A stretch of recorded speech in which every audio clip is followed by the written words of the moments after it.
Togo, quelle stratégie pour venir à bout du règne de terreur du régime Gnassingbé, publié le 10 octobre 2022 par Miadjo. Tant que ce système prévaudra, nul n'en sera épargné au Togo, il broyera jusqu'au dernier de ses enfants sujets, partisans ou indifférents. Peu importe, la vérité des faits et elle restera sacrificielle en permanence. Dans ce Togo-là, Pierre Adjeté, 6 octobre 2022, Canada. Parler de l'opposition togolaise aujourd'hui pourrait constituer pour certains un abus de langage, car dans la pratique nous n'avons plus que des partis politiques épars, ou plutôt des sigles qui se font désigner par formation politique dont il est difficile de percevoir d'une façon ou d'une autre le moindre signe d'activité. Après la dislocation de la coalition des 14 partis politiques de l'opposition, dite C14, formée suite au soulèvement du 19 août 2017 initié par le Parti national panafricain, PNP, et après surtout les fameuses élections présidentielles de janvier 2020,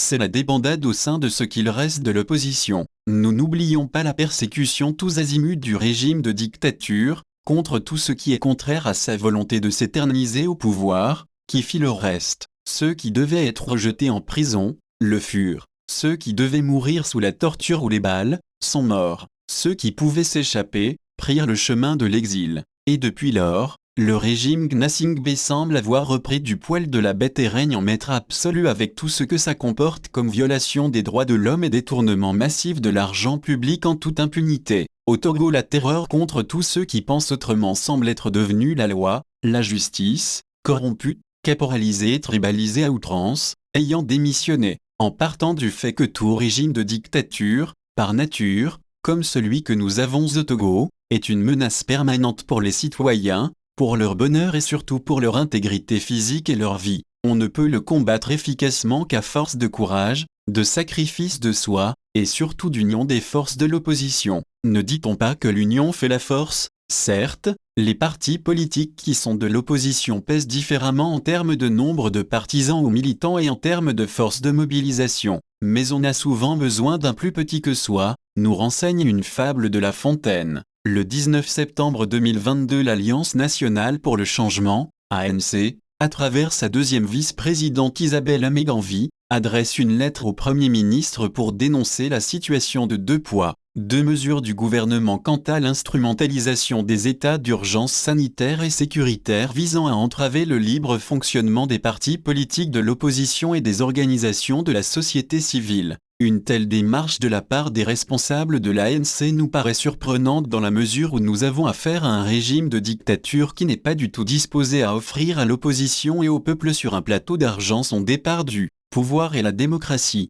Et nous ne croyons pas que Madame le Premier ministre ait pris la peine de répondre en justifiant les mesures que prend son gouvernement pour empêcher les partis de l'opposition et les associations de la société civile de mener leurs activités. Ni elle, ni un autre dans les sphères du pouvoir liberticide autour de Fort Gnassingbé ne sont intéressés par les gesticulations de l'opposition. Le régime de dictature est malheureusement dans son rôle qui consiste à essayer de rester éternellement au pouvoir et à faire voir de toutes les couleurs aux Togolais. Il revient aux partis de l'opposition qui se sont engagés du côté du peuple, de s'organiser en créant un rapport de force qui obligerait le pouvoir d'en face à mettre de l'eau dans son vin, et qui ferait également en sorte que la peur puisse changer de camp. Cette image de léthargie totale, d'abandon de la lutte, de division et surtout d'inimitié entre beaucoup de partis politiques que nous renvoie aujourd'hui l'opposition togolaise, n'est pas de nature à assurer les populations martyrisées qui n'attendent qu'une union sincère de ceux qui ont pris sur eux de parler en leur nom, pour en finir avec le règne de l'opprobre. Que les choses soient claires, nous ne disons pas que le parti Orange est le seul responsable de l'état actuel de l'opposition togolaise, mais en sa qualité de grand parti, et en tant qu'ancien chef de file de l'opposition, l'ANC porte une part de responsabilité dans la situation de désolation et de la politique du chacun pour soi qui semble prévaloir au sein des partis politiques qui naguère parlaient d'une seule voix au sein de la C14. La responsabilité est partagée entre toutes les formations politiques qui avaient animé le regroupement de l'opposition au lendemain de la révolution d'août 2017 et dont beaucoup se retrouvent aujourd'hui au sein de la DMK.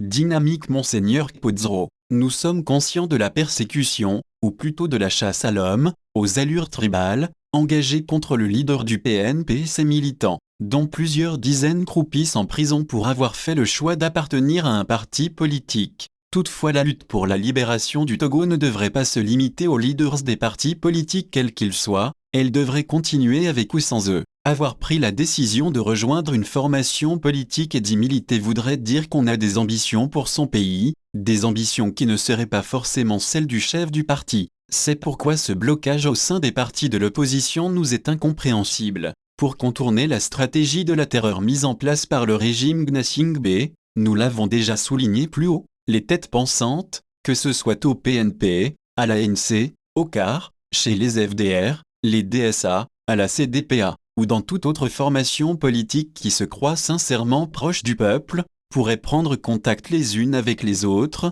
de façon discrète d'abord, pour voir dans quelle mesure une nouvelle stratégie unitaire de la vraie opposition est possible. Le conflit larvé entre l'ANC et Messan Agbeyeme Kodjo, Monseigneur Fanoko Pozero et les partis membres de la DMK peut trouver une solution à force de volonté et d'amour du peuple, comme savent le faire les grands hommes. Les problèmes de personne ne doivent pas justifier le fait qu'on dépose les armes au moment où l'adversaire d'en face se montre de plus en plus impitoyable. Encore une fois, ne nous faisons pas d'illusions, en dictature comme celle que nous vivons au Togo, personne ne peut libérer le peuple en héros solitaire. Ou nous nous mettons ensemble, ou nous périssons ensemble. Samari, Tchadjobo, Allemagne.